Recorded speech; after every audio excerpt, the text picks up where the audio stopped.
Como é que uma cidade inteira pode surgir praticamente do nada no meio de um dos desertos mais inóspitos do mundo? Essa é a história de Dubai. Uma transformação que, sinceramente, desafia a lógica e redefine o que a gente achava que era possível. Vamos tentar entender esse quebra-cabeça. Ok, vamos começar por aqui. É preciso parar um momento para absorver esse contraste. De um lado, há menos de 80 anos a situação era tão crítica que as pessoas comiam gafanhotos para sobreviver. Do outro, bom, o que Dubai é hoje? O epicentro do luxo, da arquitetura impossível, dos negócios. A pergunta que não quer calar é: como essa virada de chave aconteceu em uma única geração? Para a gente entender de verdade o que aconteceu em Dubai, a gente precisa voltar para o começo. E o começo dessa história não tem nada de riqueza. Pelo contrário, começa com um colapso econômico total, uma catástrofe que quase tirou a cidade do mapa para sempre. Bem antes do petróleo, bem antes dos arranha-céus, a vida em Dubai girava em torno de uma única coisa: a pérola. Por séculos, tudo dependia dos mergulhadores que arriscavam a vida no Golfo.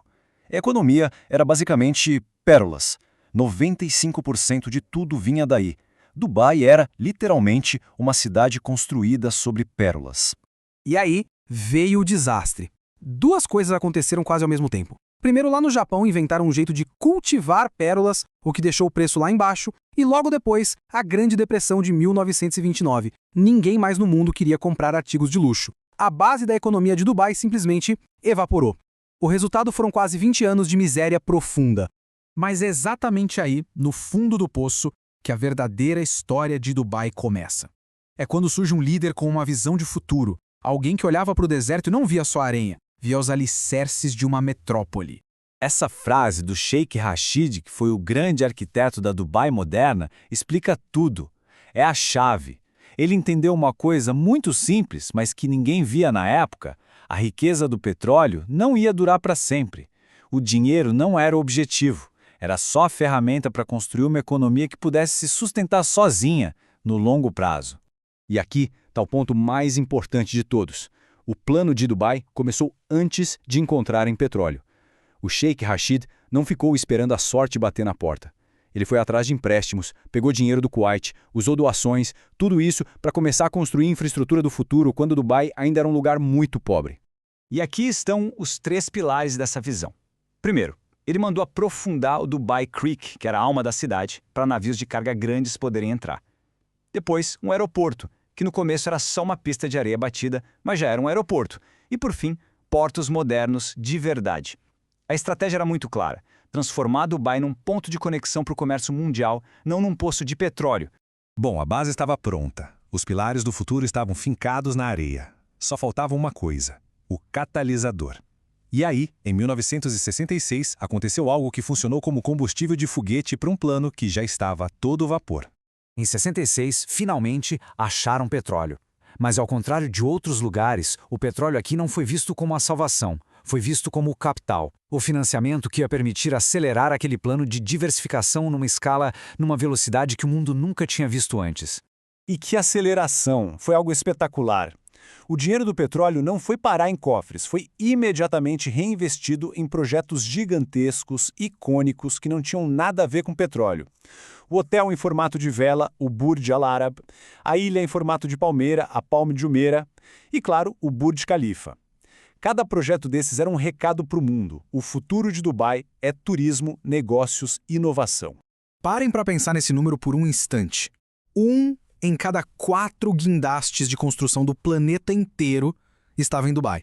Isso dá uma noção da escala, da urgência que eles tinham para construir essa visão. A cidade estava de fato sendo erguida numa velocidade alucinante. E o resultado de toda essa estratégia? Hoje, menos de 1% da economia de Dubai vem diretamente do petróleo. A profecia do Sheikh Rashid sobre voltar a andar de camelo foi evitada. A cidade construiu uma economia forte e diversificada que não depende mais do ouro negro. E isso nos traz para os dias de hoje. A gente já viu como a cidade foi construída, mas como ela se mantém no topo? Como Dubai se tornou esse ímã poderoso que atrai empresas, talentos e empreendedores do mundo todo? A questão vai muito além dos prédios bonitos. Existe uma fórmula, uma estratégia muito bem pensada por trás dessa atração de negócios. Vamos entender como ela funciona. A fórmula é uma combinação poderosa. Primeiro, os vistos Gold, que dão residência de longo prazo para investidores e pessoas talentosas. Segundo, as famosas zonas francas, que são áreas especiais onde uma empresa estrangeira pode ser 100% dona do próprio negócio e, o mais importante, não pagar impostos. 0.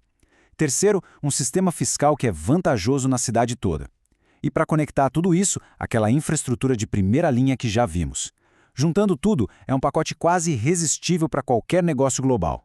E esse gráfico aqui é a prova de que a fórmula deu certo. O petróleo nem aparece. No lugar dele, uma economia super saudável, bem dividida entre turismo, finanças, comércio, é a visão do Sheikh Rashid em forma de estatística. Seria fácil achar que a história acaba aqui, né? Cidade próspera, economia forte, mas Dubai nunca para. A mesma ambição que construiu a cidade que vemos hoje já está totalmente focada em construir a cidade do futuro. Dá uma olhada nesse prédio. O Museu do Futuro é uma obra de arte, mas ele não está lá para falar do passado. Ele é uma declaração de intenções. Um lugar feito para imaginar e construir os próximos capítulos da humanidade, a partir de Dubai. E não é só sonho, não. São projetos que já estão acontecendo. Imagine só. A primeira rede de táxis voadores do mundo funcionando em breve. Uma ciclovia climatizada de 93 quilômetros que dá a volta na cidade inteira. E uma nova Ilha Palm que vai ser o dobro do tamanho da primeira. Em Dubai, o futuro está sempre em construção. E a gente termina com essa reflexão. Essa jornada de Dubai, de comer gafanhotos a construir o amanhã, foi um evento único, um milagre que não dá para repetir? Ou será que é um modelo de visão, de planejamento e de uma vontade absurda de fazer acontecer, um modelo que outras cidades poderiam de alguma forma seguir? A resposta talvez ainda esteja sendo construída lá mesmo, no meio do deserto.